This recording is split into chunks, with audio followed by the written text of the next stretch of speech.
Having high FPS and low latency in Fragpunk is very simple. Now I'm gonna show you the best settings to use graphically where you still get the maximum amount of advantage against enemies. So let's go press escape and then click the settings. Now in general I'm gonna show you a few settings that are worth looking at and also making sure to turn it on. The first one for beginners, it could be the target guide, because if you click on its icon it's gonna show you the best possible route, so it's worth turning it on as a beginner to really learn the map. Next one is at the display section, still in general, and it is the hide overly visible skin components from enemies.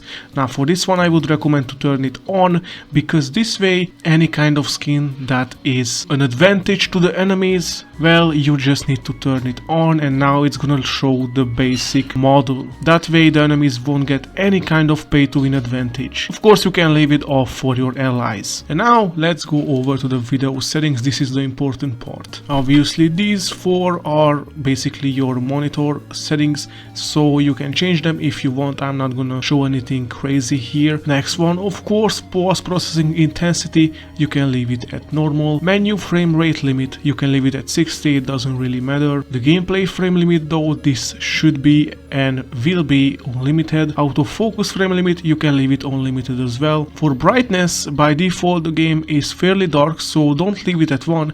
Instead, put it at 1.35. It's gonna make it much better. For sharpen, you can leave it at 1.5. Vertical sync and anti-tearing, just turn it off, it's perfectly fine. Now visual simplification is very good, because if you turn it on, it's gonna basically make the game as streamlined as possible. Nothing fancy. Obviously we are at a competitive shooter, we don't need any fanciness, it should be turned on. And once you turn it on, you're gonna see that every single setting here will make it simplified, except the effects complexity. You can leave it as it is. The dead effect, it's up to you. I would just turn it off. Damage numbers, you can leave that on. UI info simplification, now I would say that's up to preference. As you can see, there's not gonna be as much text in the screen. If you really just want to immerse yourself, you can turn it on. And obviously the UI animation, once again simplifying it for just focusing on the game, you can turn it on as well. Now let's go to the graphics quality settings. These are very important. Now if you have the DLSS, you can turn it on. I don't, so I'm going to use FSR. And for this one you can leave it at quality or balanced, although for FSR I would just leave it at quality if you want to use it. Frame generation, just leave it off, we don't need it. Low latency mode, now if you do have an Nvidia card, I do,